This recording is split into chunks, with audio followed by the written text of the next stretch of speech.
What's good, everybody?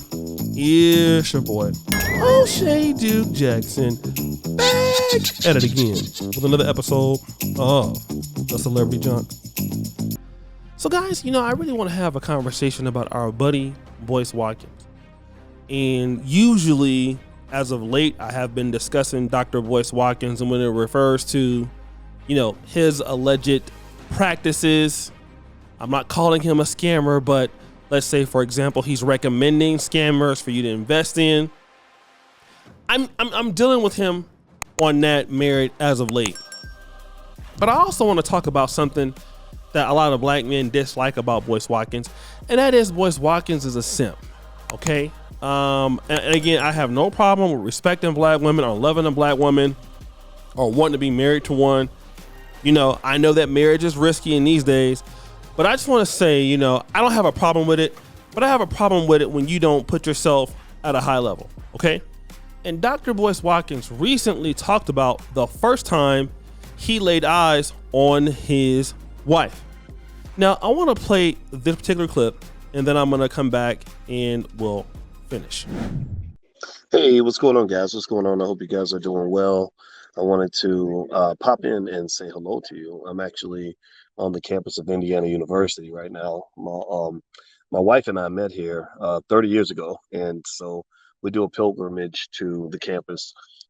We try to do once a year, but we haven't been here for a couple of years. But this is important. This is our 30-year friendship anniversary. This is the first day I laid eyes on her, literally a few hundred feet from exactly where I'm standing. And so it's a very special place for both of us. But anyway, I hope you guys want to know.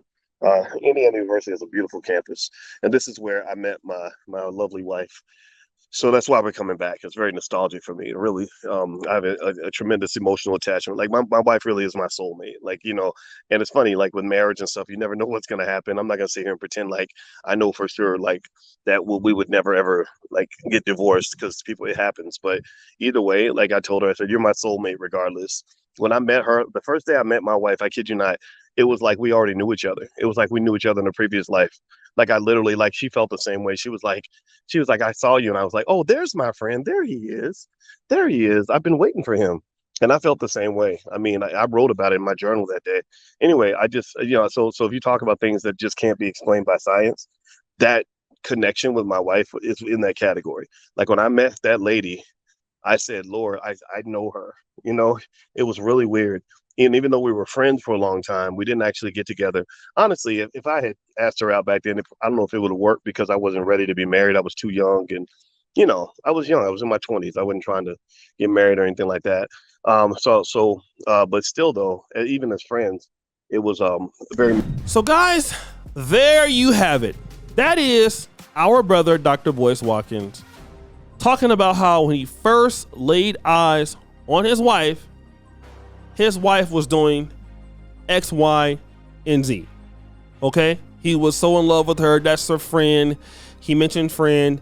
And she thought so highly of Dr. Boyce Watkins, or he thought so highly of her, that she went out, got married to somebody else, had children in her youth with somebody else, while you were sitting there laying eyes on somebody who friend zoned you.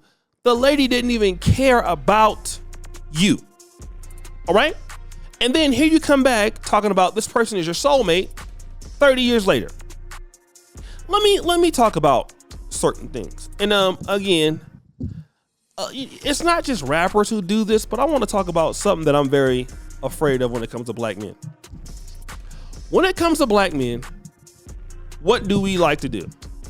The women who wouldn't deal with us when we don't have money, once we get some money, all of a sudden, here we are trying to go after the women that did not want us when we didn't have anything.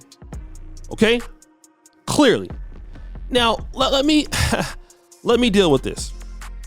When you are a man who does something like that, and you take on a woman who, again, could not even consider you, wasn't even thinking about you, when you didn't have anything, and you're talking about this person is your soulmate, how do they even take you seriously?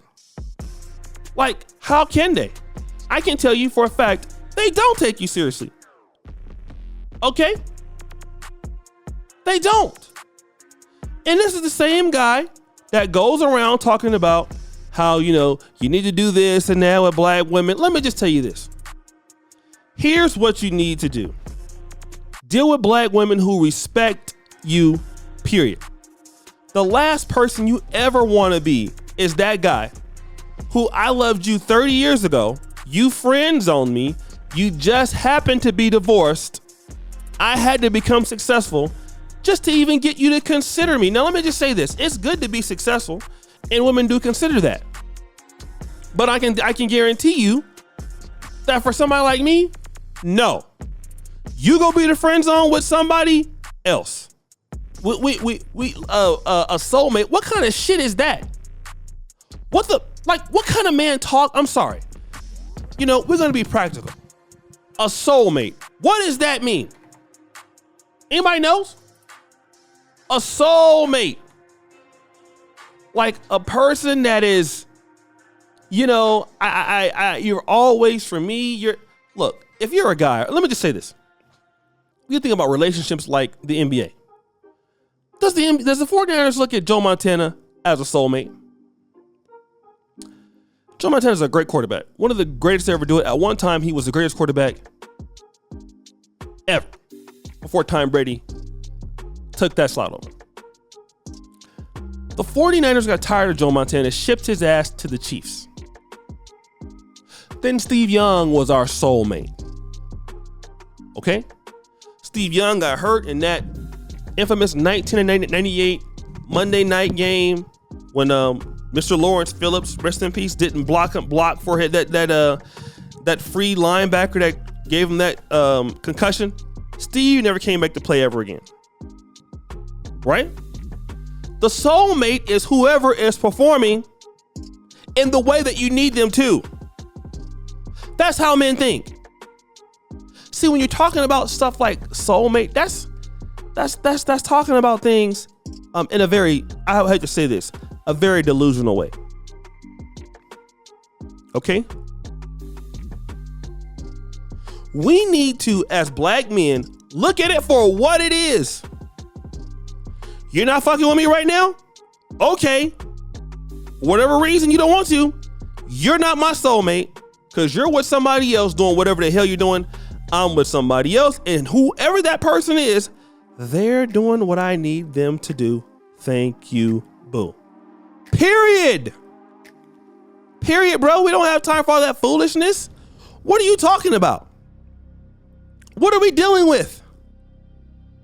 All right, we need to get serious here.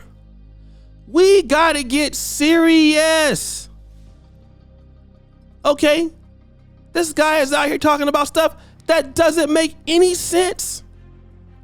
And if you're a man and you listen to this stuff, what do you let me say this. What do you expect would happen to you if you're that dumb? You're looking for a woman that's a soulmate. You're out there in la la land. You can meet a woman that is more suitable for you than not. You can meet a woman that fits your situation more perfectly. You can meet a woman who's very understanding of you. But there is no such thing as a goddamn soulmate. You have interest. Okay? We can say that. We have commonalities. But the lady she was not interested in your ass, bro. For years she wasn't. Now you're out here. I mean, well, we know about the scams with Jay Morrison. I guess, are those your soulmates too? And these are the guys trying to give advice. Guys who have buffoonish points of view. But guys, what do you think? It's your boy O'Shea Duke Jackson back at it again with another episode of The Celebrity Junk. I appreciate you for all that you do. Subscribe, hit the bell. We're out.